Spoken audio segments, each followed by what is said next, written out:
Hello, good evening everybody. Welcome to another edition of Friday Conversations. It's so good to be with you tonight. I'm here with Fiona. And Hello. Hannah, I'm Matt, and we are going to be talking about one or a couple of the events leading up to Easter. So we have a short series between now and Easter Sunday, where on Friday evenings we're going to be having little discussions and Bible studies all about the events of Holy Week. We don't often do Holy Week in our church. We preach about Easter and that kind of thing, but the significance of the events leading up to that point, I think, is worth spending some time on, so that we can understand what's going on, so that when we get to Easter, we have a much clearer picture of the whole process and what's happening. Yes, because actually all the events from Jesus' arrival in Jerusalem are very significant, and for people who were familiar with the Old Testament scriptures and who were coming up to Passover for their Passover celebrations, what the things Jesus is doing would have spoken volumes to them, whereas we often have to read books to find out what it might have meant. So it's really important. But everything has a big significance. Yeah. So we're going to be looking at one of those aspects tonight. We're going to be looking at when just after Jesus has entered Jerusalem after Palm Sunday. We're going to be looking at the instance where he curses a fig tree, and where my Bible says he clears the temple or cleanses the temple. So we'll be discussing that. And if you want to follow along in your Bible, we are in Mark 11. But while you're getting ready and finding that, let's just kick off some of the live chat this evening on the YouTube live chat there, because we're talking about the pathway into Easter and the sort of the events that happen leading up to it. Is there anything you do at home in the lead up to Easter? I think that question's easier to answer at Christmas time. I make a Christmas cake in advance, and there's a few other things one does in preparation for these kind of festivals and events.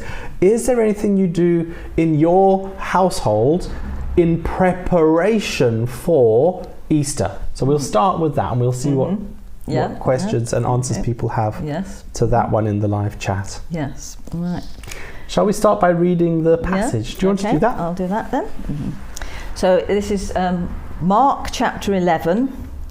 And we will be beginning at verse 11, which is just after Jesus has ridden into Jerusalem on a donkey, with everybody throwing their garments on the road and welcoming him, recognizing that this could be the Messiah coming, because it has echoes of a passage in Zechariah chapter 9, if you ever wanted to look that up and read it, about your king coming to you riding on a donkey, which is coming in peace, which is the message some people weren't getting.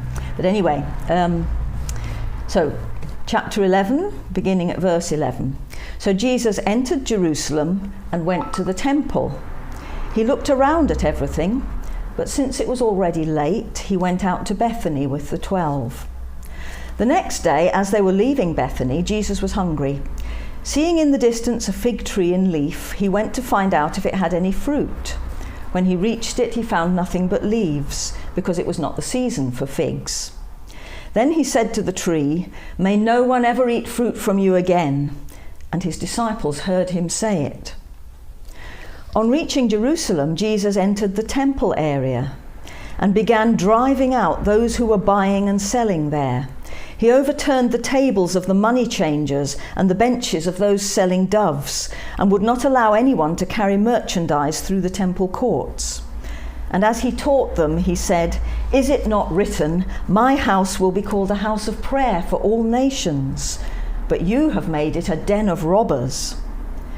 The chief priests and the teachers of the law heard this and began looking for a way to kill him, for they feared him, because the whole crowd was amazed at his teaching.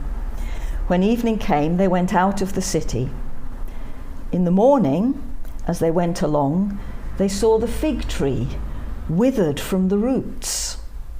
Peter remembered and said to Jesus, "Rabbi, look, the fig tree you cursed has withered." And we'll stop there because it goes into another subject really then. It's interesting, isn't it, how the temple incident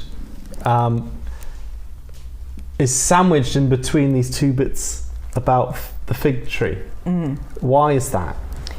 Well, I think that the way that Mark has sort of put it in one of his sandwiches. Fig sandwich. Ooh. Have you had a fig sandwich? Well, no, the fig is the bread. Oh, I suppose. What happens in the temple would be the content of the sandwich, wouldn't it?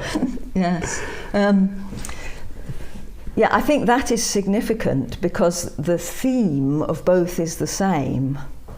And what Jesus is doing is very much acting out prophetic stuff here. Which I think is one of the first things to get hold of. It might be, if people want to sort of put in any questions you have about the passage we're looking at, or perhaps any observations you have, that could be quite interesting, because a lot of people read this and find it a bit of a surprise for some people. A lot of people tend to get a bit the wrong end of the stick because they miss the point of it. Shall we just talk briefly before we dig into the meat of this about prophetic actions and prophetic acts, just so we can understand what that is, so that we can and then help to understand what's being spoken about. Right. If you're watching and you're familiar with the Old Testament, there are some Old Testament prophets, and several of them did prophetic actions. They physically did what they heard God saying the message was. If you can recall any of those, put them in the live chat, or any other examples of prophetic acts or actions, put them in the live chat. We'd love to pull those out and discuss them as well. So what is a prophetic act, Fiona? Well, obviously we understand that when somebody gives us a prophetic word, they are actually speaking a word that God has given them to speak. It's not their own opinions or whatever. They're actually speaking that when they say, "Thus says the Lord," it's because the Lord has said, "Go and say to my people this." The prophetic action, it's the same thing, only it's acted out. So it's like, and usually the action is accompanied by the word. So it's another way of reinforcing the point by a dramatic action. So it's sort of like on a Sunday when Clive or someone is at the front, and the sermon is about a particular topic, and then somebody else leading the service, like Clive for example, will have a bucket of water and a mop and what have you, and actually use physical things to kind of illustrate the point that's being made. And I think that's what but in a prophetic way, rather than just Clive with the mop. I mean, obviously these are the sort of actions which are an illustration of the point. Which brings it home to people. The word and the action together make people hear clearly what God is actually saying. So yes, it's like using a kind of a drama almost, where you make your point. So and it's in that context we need to be reading this passage. Because, as I say, there are some misconceptions that get around. Maggie's mentioned here, Ezekiel did a lot of strange things to show the truth about God. Yes. Some very strange things. Thank you, Maggie. You did, indeed. Yes. And like Jeremiah was told to smash a pot, for example. He got married, didn't he? Who? Hosea. Hosea was told to marry. What was her name? Gomer. I was thinking Rahab, but that's a different story. Gomer. That's right. Yeah. Yes. So that was. This is where prophetic acts kind of deviate from just like an illustration. Where it's like, oh well, I'm just going to do this to illustrate the point and then move on. But, he actually really married this woman. That's right. It wasn't just like, oh well, I'm just going to pretend to marry her just to illustrate my point. He actually did that. That's right. Yes, a woman who he knew would be unfaithful. So that because through him, God was going to demonstrate the unfaithfulness of the nation, and his incredible mercy and forgiveness as well. That was the other side to it. So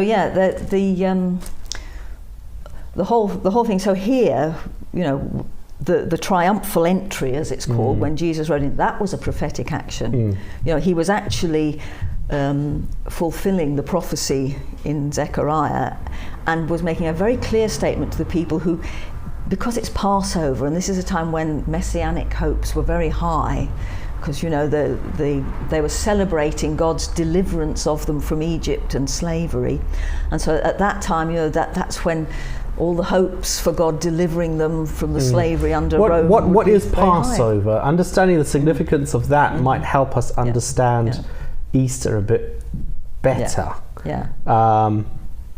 Because we can bandy these words around, you know, Passover, and you know, Jesus is the Lamb of God, and all this kind of stuff. We could just sort of trot these expressions out without actually knowing the significance of them. So why is it significant that Jesus is in town now, with the Passover going on, and of course the crucifixion happening at Passover as well? What's all that about?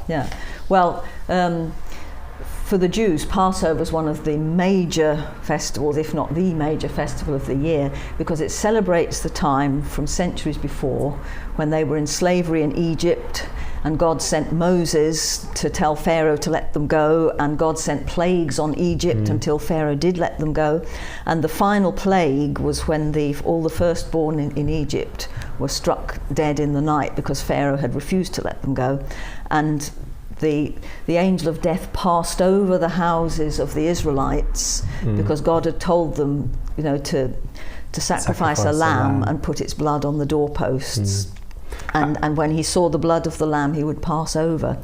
And then that night, Pharaoh finally sort of let them go, you know, because of all the plagues in Egypt. And so that was the sort of the festival of their deliverance from slavery. And not only deliverance from slavery, but wasn't it also kind of the time when the whole the identity of the nation started at that point? Because before then they were just sort of brothers of Jacob, and then they were just kind of, you know, tribes. But now this is like it's a deliverance and a freedom, but it's also a galvanizing of the people of God. That's right, it's the birth of the nation. That's right. And the giving of the covenant of law, their covenant with God, and, you know, them becoming the nation that would be a demonstration in the earth of what it means to live under God's rule. That was the aim of it. So we have Passover, and now we have Holy Week. What are the parallels? What are the mirrors, images we can find? Well, obviously, the Jews are once again under a foreign power. The Romans at this point. And all the way through, because they've been promised that one day there will be a king like David who will reign, and basically God's people will once again be under his rule with a king of his choosing. And in fact, this is going to extend over the whole earth. And God is going to return to his temple because again, the temple was the place where God and his people met. And that's the place where you could have communion with God. And you know, when it was first built, the glory of God came and filled it to the point that the priests couldn't even stand up because the glory of God was filling the temple. And then because of their sin, it got destroyed. There was more enemies invading, and centuries of history going on there, which we're sort of we don't have time to get into tonight. Right. but here we have, at this point in time, in this first century AD, as we would call it, we have again the Romans are the occupying force.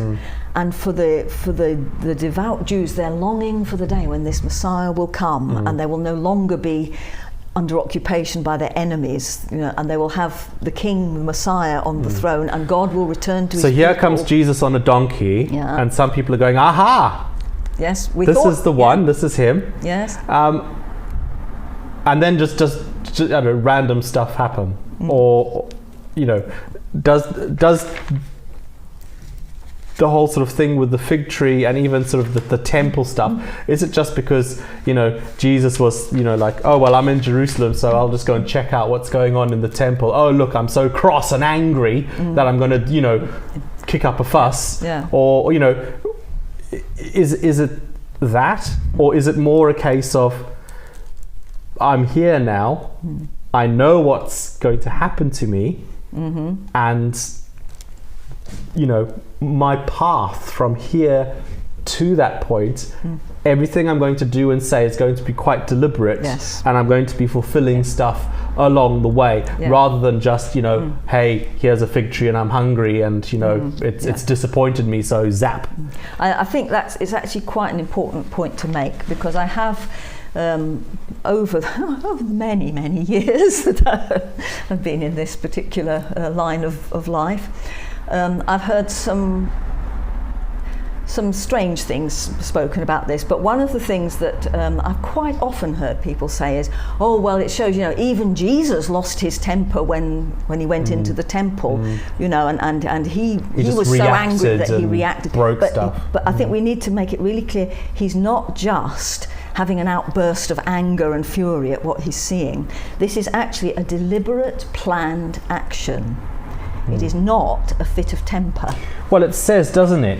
It says that on reaching Jerusalem, this is verse 15, Jesus entered the temple. Oh no, that's not verse there. 11. Verse 11, that's where I want to be. Jesus entered Jerusalem and went into the temple courts. He looked around at everything, but since it was already late, he went out to Bethany with the 12. Yeah. So the day before, he visits the temple. The same stuff will have been going on the day before. Yes. But he doesn't kick up a fuss and, you know, lose his temper. Yeah. He goes, has a look, and then leaves without doing anything. Yeah. And obviously we also know that Jesus has told his disciples all along, I only do what I see my Father doing. So this is not him having a very human reaction to something he didn't like. This is actually him, I believe at that point, you know, goes home and says, now Father, so what, how, he knows he has got to demonstrate what God actually thinks about the temple and its how system. Am I going to do that? So it's like he goes and has the talk with his father, so what do I do? So he's actually, when he comes into the temple, he isn't suddenly losing his cool. He has come deliberately to do what he does on the instruction of his Father. A deliberate prophetic action. Exactly. It's not like, you know, Clive has to plan to bring his bucket and mop to church on a Sunday to illustrate the point. It's not just something that just suddenly happens in the heat of the moment. No, exactly. It's planned, it's deliberate, and it's then carried out. Yes. Exactly, and he is there to express God's anger about what's been happening in the place that is supposed to be the place where the whole earth can come and meet with him. So it's not really a verse that we can justify our own anger upon. No, it isn't. No, so it doesn't give us an excuse for sometimes losing our temper. You know, that's one thing. And I mean, and obviously it's nothing to do with him feeling personally affronted or whatever. This is actually him coming as God's representative to God's He's doing house. this in humility and surrender to God, not but out of his own. But also, he's acting as if he owns the place. Yes. Because he does. Yes. Which again he gives a very clear indication. You know, what Jesus is doing is what God is doing. You know, and in fact, it's one of the things that the chief priests and teachers of the law ask him a bit later on in the same chapter, when he comes back into Jerusalem again the next day. The teachers of the law and the elders came to him. By what authority are you doing these things? They asked. Who gave you authority to do this? Because actually, this is not what they're expecting at all. And certainly anybody who was hoping that this is the time when God is returning to his temple and the glory is returning, and instead he's coming in judgment, this would be a big shock. I'm just having a little look on here. If people wonder why I'm on my phone, I'm trying to look at the comments that people are typing in. Yes.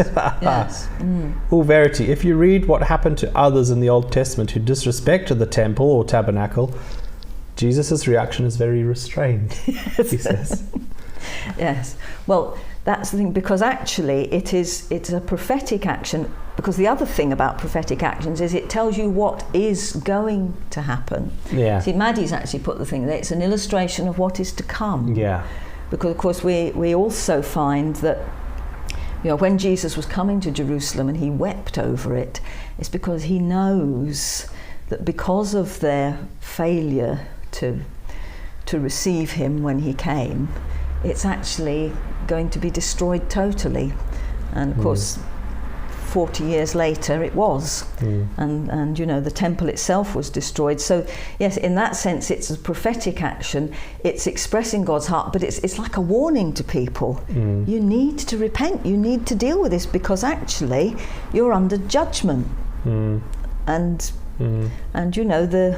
it will come. So I know we've talked about prophetic action. We kind of jumped in on that point first of all, but let's kind of go back to some of the interpretations that exist about it, because I've heard lots of people use this to say, oh well, this means that shops shouldn't be open on a Sunday, or let's address sort of money changers and dove sellers and that going on in the temple. Was it allowed? Was it not allowed? Was there good stuff going on? Is it all right to have a jumble sale in the church building? Yeah, all that kind of stuff.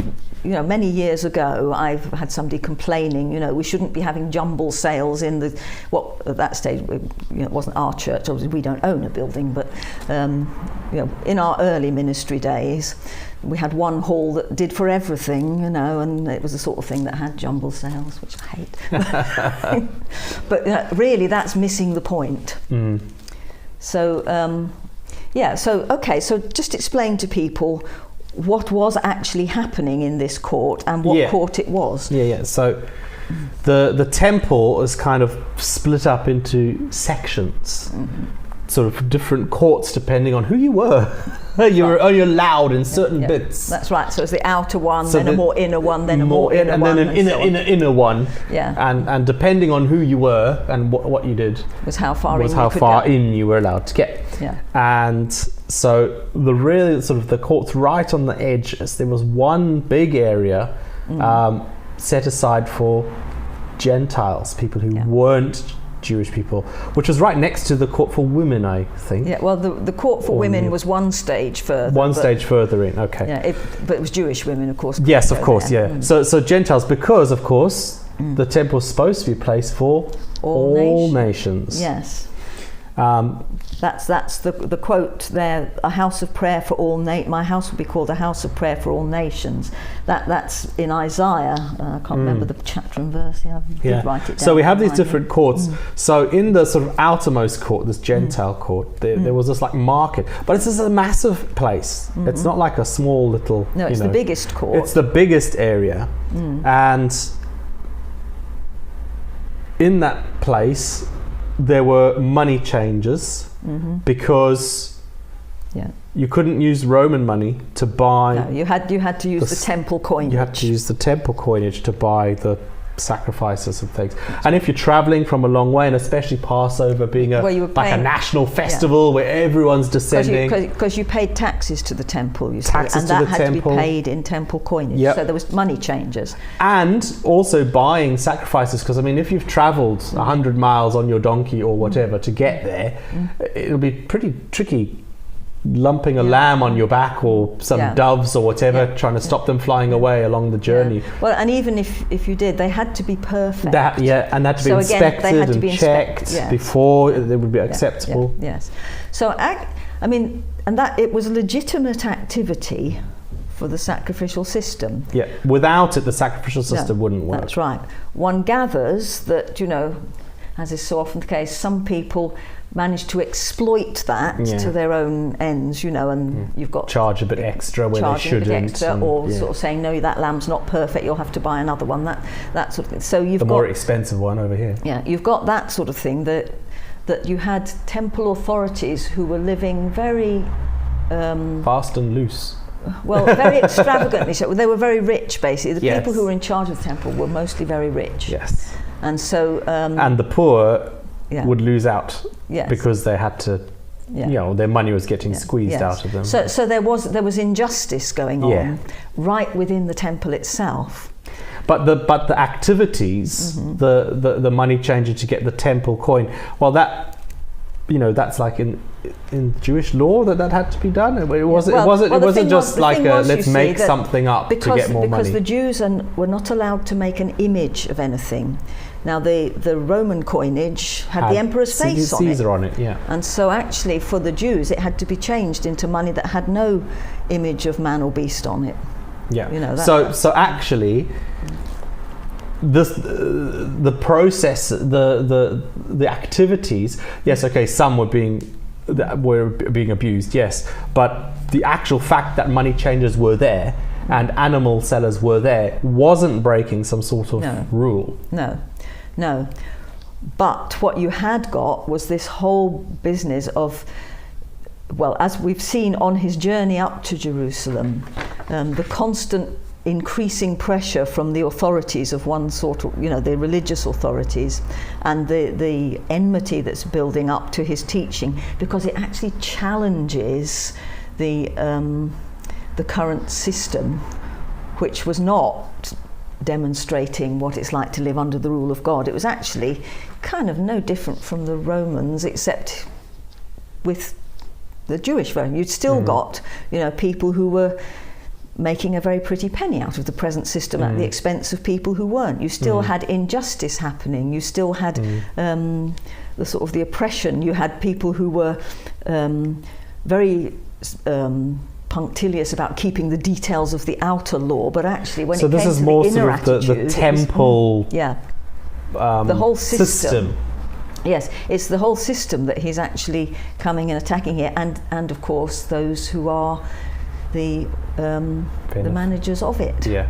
The beneficiaries. Yes, exactly. When it comes to the new kingdom coming, the people who are doing very nicely under the present system don't tend to be too happy about it. And so when he comes in and starts breaking things and throwing tables over and that sort of thing, because it's such a big area and it's a prophetic act that he's doing, do you think he actually kind of went through the whole court, throwing over every single table and smashing every single, letting all the doves go, that sort of thing? Or do you think it was more a case of he did his, because the word began sticks out to me, right? Where it says, where is it now? He began driving out those who were buying and selling there. He overturned tables, So, and it could mean two things. I mean, he started to do this, but he didn't actually manage to vacate the entire building. And of course, when he left later on, they'll just dust themselves off and put their table back up again, and say, who wants to buy? Carry on where they left off. The point being that coming into the temple courts, instead of coming into the presence of God, they were actually coming into a place which had been corrupted and spoiled, and of course, and in the only part of it to which the nations could come was being used for animals and it was impossible for them really to actually come and worship God. Whereas the whole point of God calling out this nation to be His nation, and the temple being the place where they would meet with Him, is that so that it will be a house of prayer for all nations. They're actually meant to be a light to the nations. I think our perception of sort of a place of worship, we think of this sort of nice, gentle place with maybe ambient music or some candles on the side or something, nice and peaceful. I don't think the temple was like that. No. Not really, because, you got animals all queuing up to get sacrificed on this hand, and big pillars of smoke coming out of there, and blood gushing down over that way. There was a lot of blood. You've got all sorts of other stuff going on, and hustle and bustle and people, so. But the whole point of the temple was the sacrificial system, which is actually the foreshadowing of what Jesus is about to do, which is now passing away also. But obviously, the fact that something is passing away, had they been receiving him and open to what he was doing, it would have still passed away, because once the final sacrifice of the perfect Lamb of God in the heavenly actual temple has been completed, all this will be redundant. Yeah. But that wouldn't be a reason for him to be angry. But he's angry because of the corruption that's going on there. Yes, and I think a part of the prophetic act is foreshadowing his own death, which we'll come to after the song and notices. Yes. I think we will break for song and notices now. Whilst we are doing that, you do go and make a cup of coffee or cup of tea or something. Also, pop in the chat. What can we ask people to pop in the chat, Fiona? I don't know. I'm never very good at thinking of things like that. Figs. Maggie's mentioned something about the figs. Trying to say what she thinks the figs might symbolize. Yes. You might agree with her. You might have other ideas what the fig and the fig tree might symbolize. We'll have a look. You could put that in the chat. What do you think it symbolizes? So that could be something to be putting in there as well. So we'll see you in just a moment after the notices and the song. Hello, we are back. Thank you for staying with us, watching the notices and enjoying worshiping with the song with us. Thank you, Dave, for singing that song for us. We are going to be picking up on some of your comments that have come in during the video, and then we're going to continue our discussion about fig trees and temples and things like that. So, would you want to start? Okay. Right. Well, Maggie Welford has put in a question. Israel is often described as a vine. Is the fig tree also a symbol of Israel? I've always found this a puzzling story. Well, actually, in the Old Testament, it does get linked quite a bit with fig trees. I mean, one particular point in Hosea, he talks about, God says, when I found Israel, it was like finding sort of choice grapes in the desert. It was finding, choice figs, and it was so wonderful. Only then, of course, they went and prostituted themselves to idols. So actually, yes, Israel gets described both as a vine and as a fig tree, which is quite significant when it comes to the story of the fig tree, because it does obviously stand for Israel. So that's Maggie's comment there. Yep. And Alan's asking, a fig tree has figs and leaves at the same time, so was it barren? Well, it actually wasn't the season for figs, so it didn't have any figs on it. But that's not really the point. Because again, just as... So what is the point then? Just as we've said that, Jesus wasn't losing his rag in the temple, nor was he having a tantrum because he was expecting figs and didn't get any. Yeah. It's a prophetic illustration, a prophetic action.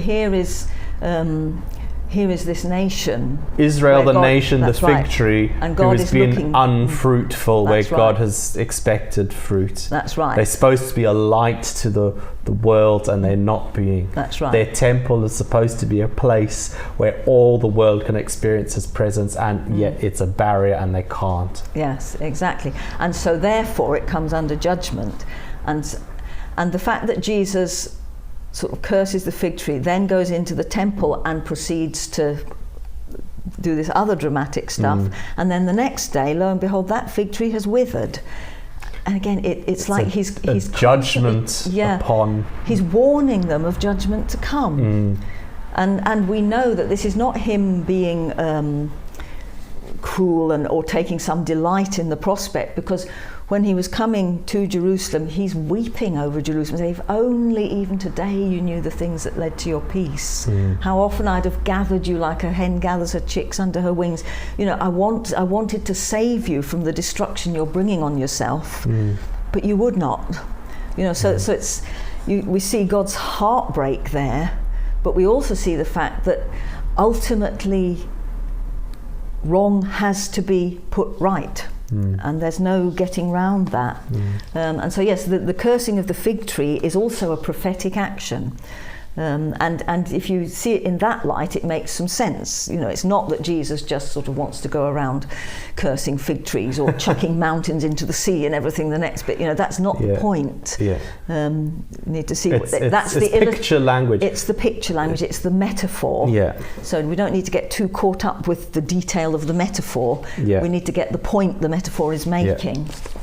And I think also, in a parallel to that, so yes, it's a prophetic action showing that judgment is going to be coming upon Israel, that the temple system is going to be destroyed. But I think also because we see this happening in Holy Week, in the lead up to Jesus's crucifixion, I can also see parallels here with that.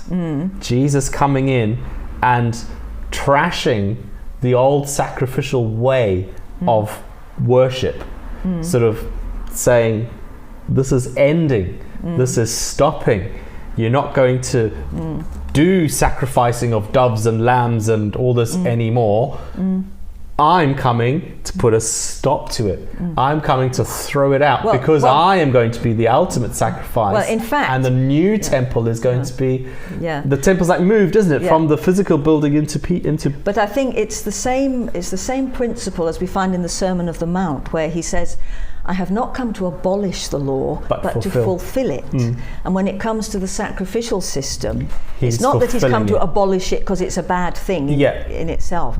He has come to fulfill what it's pointing to. And so it will become redundant. You know, it wasn't that it was a bad thing. No. I mean, it was necessary. God said, it's do a it like good this. thing which had been corrupted, just as the law was a good thing which had got sort of twisted and bent to an unholy purpose at times. But the point is that he's coming to fulfill all this. So there is that sense that it's coming to an end. But certainly the principle of coming to bring justice and righteousness is, you know, that the coming of the kingdom of God isn't about, you know, throwing out one lot of tyrants to replace it with another lot of tyrants who happen to be officially believers. Actually, it's a whole different kind of kingdom that's coming. He's a different kind of king. And here we sort of find that he's coming as God to his temple, but he's coming in judgment. You know, but he himself is like embodying the temple. He's where God and man are meeting now. Yes, you know? Yes, exactly. That. Yes, this old temple's going because a new temple has come, and it is no longer needed and never will be again. Yeah, it's not needed anymore. That's right. Yes, but then you see, Maddie sort of made a comment about, you know, large cathedrals that have lots of merchandise going on in their courts. That, going back to what we were saying earlier, you know, that so often sermons I have heard on this one over the years have focused on the whole bit about, you know, the distinction between secular and sacred, and, you know, there being places where you shouldn't be sort of having markets, and that's actually missing the point entirely. I'm going to... Your favourite friend, what is it? Tom Wright, what does he say? Yes, there's a little passage here which I think might be quite helpful there. We should think twice before we apply, in inverted commas, this passage, as is sometimes done, to occasions when we feel that people are trying to commercialise religion, to mix God and mammon. Yes, that's a danger, and the church must always watch out for it. But Jesus' protest was far deeper, and if we applied it today, it wouldn't just be the churches that ought to tremble, but the law courts and legislative assemblies, the royal palaces and the banking centres, the places where power is so often wielded to the benefit of the already powerful and the downtreading of the already powerless. The places where people with power or wealth turn in on themselves instead of outwards in generosity towards the world. That's where Jesus wants to stride today, to turn over tables and drive out traders. So it is actually a very radical message that he's bringing there, and that's what we need to get hold of, not sort of be worried about, you know, whether you can have a stall in a sacred precinct or not. Because actually the whole bit about sacred precincts and you know, separate holy places and separate holy items, the aim with the kingdom of God is that the glory of God fills the whole earth. That's where we're going. It's not. And church is us. Church is people. It's not a building, so it's not like a holy building. It's yes. It's a much bigger concept. You know, and I mean, I can remember when I was a child, you know, being told that the church building in which we went on a Sunday was the house of God, and so I thought that was where God lived. I didn't realise the house of God is actually the people who meet there, and they're still the house of God when they're not meeting there. You know, that's because, of course, it's Christ himself who's the temple now. And of course the objection that they had made it a den of robbers, which is quoting from Jeremiah, that that it's not just sort of robbers in the sense of, robbing the poor, but actually I think the word could be translated sort of like rebels and sort of the revolutionaries type thing. So you've got all these ones who are constantly trying to drive up revolution and everything. That's the sort of. Shall I just read this bit out of Jeremiah? Because for us, we see these words, we read these words that Jesus said, and we kind of go, oh yeah, that's what he said. But for someone in the Jewish context, they would have heard him make reference to this den of robbers, and they would have gone, oh yes, that I've heard that before. That's from Jeremiah. And all this stuff that Jeremiah was saying about the worship and the temple all comes to mind when Jesus makes that little reference. Where for us who haven't been brought up in that sort of steeping of learning the Old Testament like that, it doesn't spring to our mind. So it's worth having a look and reading what he says in Jeremiah, because this is what will be rattling around in the minds of the Jewish people when Jesus said those words. So Jeremiah 7, he says, this is the word that came to Jeremiah from the Lord. Stand at the gate of the Lord's house and there proclaim this message. Hear the word of the Lord, all you people of Judah who come through these gates to worship the Lord. This is what the Lord Almighty, the God of Israel, says. Reform your ways and your actions, and I will let you live in this place. Do not trust in deceptive words and say, this is the temple of the Lord, the temple of the Lord, the temple of the Lord. If you really change your ways and your actions and deal with each other justly, here we go. If you do not oppress the foreigner, the fatherless or the widow, and do not shed innocent blood in this place, and if you do not follow other gods to your own harm, then I will let you live in this place, in the land I gave to your ancestors forever and ever. But look, you are trusting in deceptive words that are worthless. Will you steal and murder, commit adultery and perjury, burn incense to Baal, and follow other gods you have not known, and then come and stand before me in this house which bears my name and say, we are safe to do all these detestable things? Has this house which bears my name become a den of robbers to you? But I have been watching, declares the Lord. And so it goes on. Yes. So again, in fact, that bit about the den of robbers, it's this place which should be an expression of everything it means to be my people. Instead, you've actually turned it into something which is a complete reversal of all that it should be standing for, because it's not a place of justice and righteousness and the glory of God. And you go out and do all these horrible things and run into my temple and say, I'm safe, I'm in the Lord's house, save me, but actually... you've been out stirring the pot and doing it all wrong. Yes. Yes. Right. Just seeing. So, fig trees and temples, prophetic acts, foreshadowings of things to come, not necessarily commenting on whether it's right or wrong to sell jam at the back of church on a Sunday, which we don't do anyway, but it's not really commenting on that. No.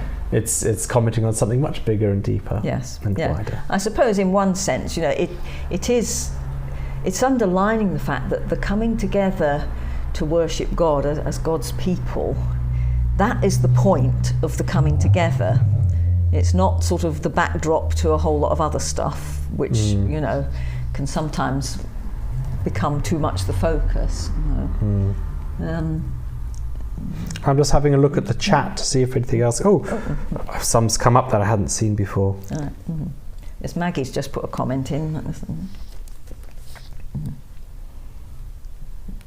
Okay, just saying, Maggie's saying tonight's been very helpful. I'm not sure whether I've heard about these two events being prophetic actions before. It does explain it better than most other explanations I've heard. Well, good. Thank you, Maggie. I'm glad it's been useful. Yes. But of course, as we journey through the rest of Holy Week, as we follow this journey down the pathway towards the cross, everything Jesus does, from his triumphal entry all the way to the cross, is a deliberate act. Yes. Some of them prophetic, but they are all fulfilling Scripture. Yes. Everything he does throughout this period is done consciously for a reason. You know, he's not at any point just acting on a whim, or just sort of responding to circumstance. He is actually very deliberately doing this because he's making clear the message of what Passover is really foreshadowing is now happening. And this is actually the pivotal moment of history. So whilst they are in their homes celebrating Passover, he's out there actually acting it out and living it out. That's right. Yes. And that's... And at this bit always gets me. At the same moment that the sacrificial lamb is being sacrificed for the Passover on one side of town, Jesus is on the other side of town at exactly the same moment, being crucified. Yes. That's the extent to which it mirrors and enacts the whole Passover event. Yeah. Well, you see, and fulfills it. That's why, you know, if you've grown up steeped in the Jewish tradition, then actually once you discover that Jesus is the Messiah, it makes sense so quickly. Whereas for us, you know, we then have to sort of discover what the tradition was that he was fulfilling. You know, so it does take a lot more understanding, and that's why sometimes, you know, we fail to get the impact of some of the things we think because we don't know our Old Testament very well. But here, we see. It's good. It's exciting. We have other discussions coming up in the weeks ahead. We've got a few more weeks before Easter, and each one we're going to be taking another section of what Jesus did in the lead up to Easter Sunday. So there's more of this to come. I think Keith and Verity are going to be on next Friday discussing another aspect and element of Holy Week with you. So do join us again then, 7:30 on Friday next week. Of course, we are meeting in person on Sunday at 10 a.m. in the Queen Mary Centre in Wisbech. So if you are in town, please do come and join us. We would lovely to have you. Fiona's going to be preaching on Sunday, and I might be bringing chocolate as well. So there's now, an enticement. Which will be the greater enticement, I wonder? So do join us on Sunday in person. But otherwise, we will leave it there and say thank you so much for joining us tonight, and we do hope to see you again soon. Bye-bye. Bye.